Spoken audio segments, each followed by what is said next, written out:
Hello friends, आज के lecture में हम पढ़ने जा रहे हैं कि फोटोन जो लाइट का क्वांटा है, एनर्जी क्वांटा है, वो मैटर के साथ कैसे इंटरेक्ट करता है।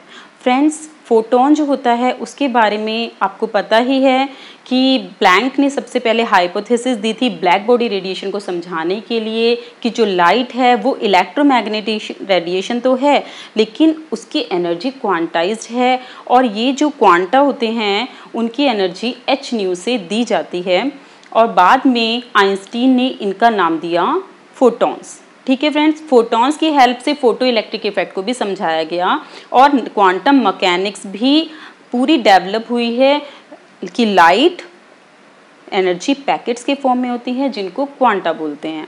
ठीक है, तो जब फोटॉन्स, ये फोटोन एनर्जी के पैकेट जिनकी एनर्जी h के इक्वल होती है, एनर्जी ऑफ फोटोन h के इक्वल होती है और जो मोमेंटम ऑफ फोटोन होता है वो E/c is equal to h/c के इक्वल होता है। और ये मासलेस पार्टिकल बोला जाता है कि केवल एनर्जी ही ट्रेवल कर रही है, इसमें मास नहीं होता है फोटॉन्स में।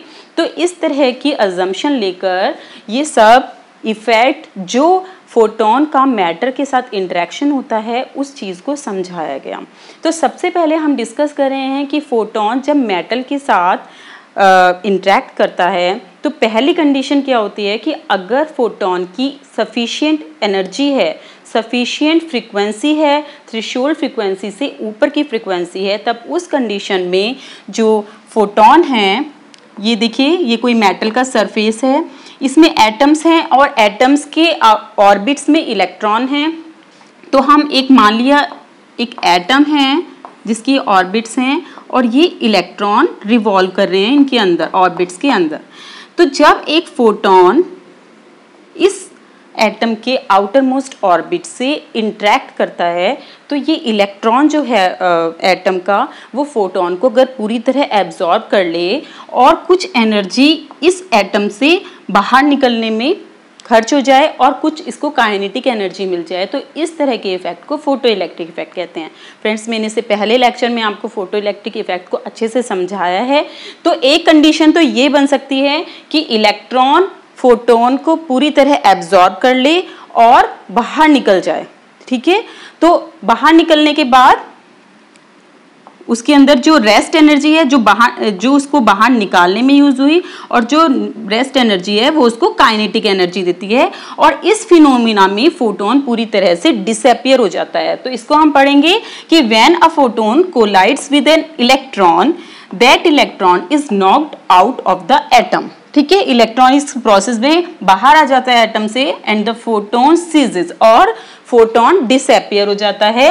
This take place only if the photon has a high enough frequency, यानी कि थ्रेशोल्ड फ्रीक्वेंसी से ऊपर की फ्रीक्वेंसी ही होगी तभी ये वाला प्रोसेस पॉसिबल है। फ्रेंड्स, आपको बता दें अल्ट्रावायलेट रीजन की जो फ्रीक्वेंसी होती है और विजिबल रीजन की, डिविजिबल रीजन में भी कुछ ऐसी फ्रीक्वेंसीज होती हैं कि मेटल्स इस फ्रीक्वेंसी की लाइट को डालने से फोटो इलेक्ट्रिक इफेक्ट को शो करती हैं। तो ये प्रोसेस आपका visible light and ultraviolet light से हो सकता है।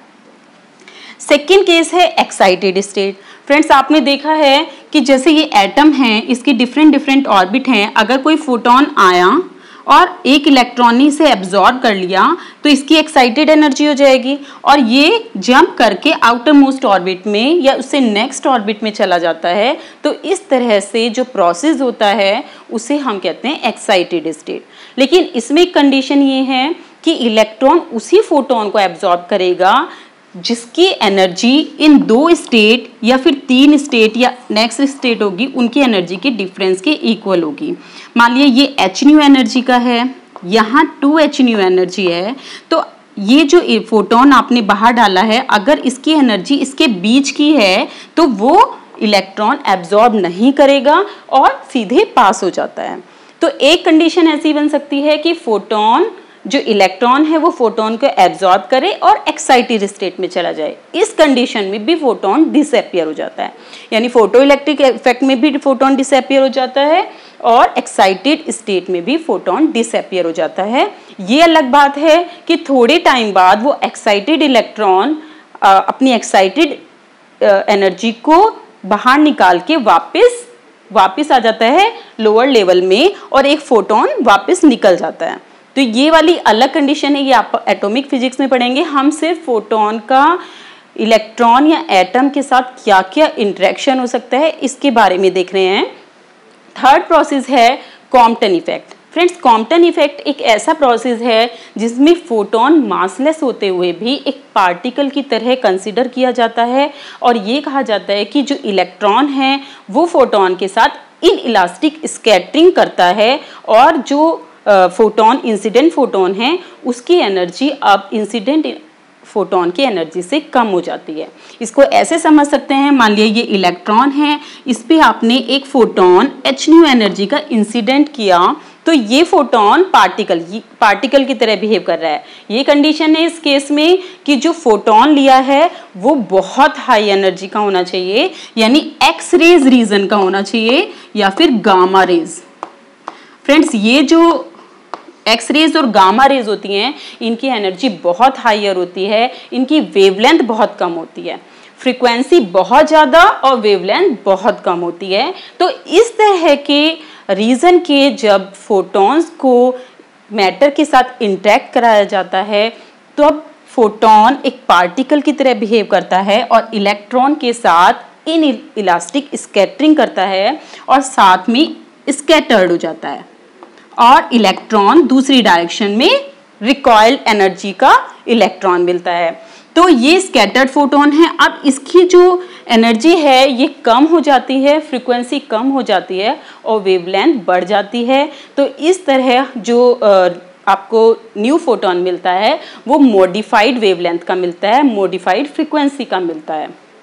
ठीक है फ्रेंड्स, तो ये इफेक्ट है कि photon can scatter from an electron in this process loses some of the energy in such a case। देखिए, फोटोन स्कैटर हुआ इलेक्ट्रॉन से इस प्रोसेस में और एनर्जी को लूज कर देता है। In such a case photon has a smaller frequency but still travel with the speed of light. Smaller frequency होने से क्या होता है, लेकिन उसकी जो स्पीड है उस पर कोई फर्क नहीं पड़ता है, वो सेम स्पीड यानी स्पीड लाइट की स्पीड से ही ट्रेवल करते हैं, बस उस लाइट की फ्रीक्वेंसी कम हो गई है क्योंकि डिफरेंट फ्रीक्वेंसी की होती हैं लाइट्स। तो अब मान लिया आपने एक्स रेज की ली है, कम हो गई है तो वो थोड़ा सा कम फ्रीक्वेंसी के रीजन में पड़ जाएगी, विजिबल में पड़ जाएगी, अल्ट्रा वायलेट में पड़ जाएगी। इस तरह से डिफरेंट रीजन की फ्रीक्वेंसी के रेंज में आ जाएगी स्कैटर्ड फोटोन, बट ये ट्रैवल करेगी स्पीड ऑफ लाइट से ही, यानी लाइट की स्पीड से ही। 4 टाइप का जो इंट्रैक्शन है फोटोन का इलेक्ट्रॉन के साथ वो है पेयर प्रोडक्शन। फ्रेंड्स, ये पेयर प्रोडक्शन बिल्कुल डिफरेंट फिनोमिना है। इसमें जो फोटोन है वो तो आपका मासलेस है और वो एक एनर्जी है। जब ये एनर्जी किसी एटम के बिल्कुल अंदर वाले पार्ट में जाती है, न्यूक्लियस है ये, उसके चारों तरफ ऑर्बिट हैं, इनमें इलेक्ट्रॉन ट्रेवल कर रहे हैं।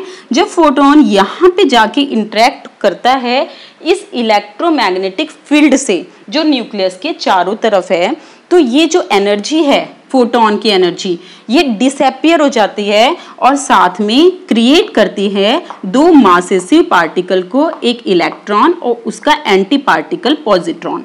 जो इलेक्ट्रॉन का एंटी पार्टिकल पॉजिट्रॉन होता है वो सेम मास का होता है, सेम चार्ज का होता है, लेकिन इनके ऊपर अपोजिट चार्ज है, एक पॉजिटिव और एक निगेटिव। यानी कि एक जो फोटोन है इंसिडेंट फोटोन ये इस फील्ड के साथ इंटरेक्ट करके 2 मासेसिव पार्टिकल को जनरेट करता है और ये एग्जाम्पल है creating matter from pure energy, क्योंकि h न्यू जो फोटोन है वो एनर्जी है और उससे आप बना रहे हो पार्टिकल। तो ये आपको ध्यान रखना है कि कोई अगर आपसे पूछा जाता है कि क्या कोई ऐसा भी प्रोसेस है जिसमें एनर्जी से आप पार्टिकल जनरेट कर लो, तो yes, pair production is a process in which energy changes into matter.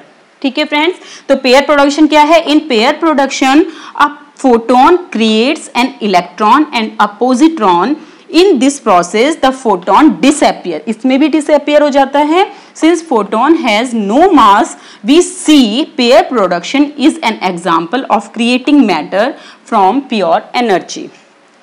Friends, ये जितने भी हमने प्रोसेस पढ़े हैं इन सब में केवल एक कॉम्पटन इफेक्ट ही एक ऐसा प्रोसेस होता है जिसमें फोटोन डिसअपियर नहीं होता है।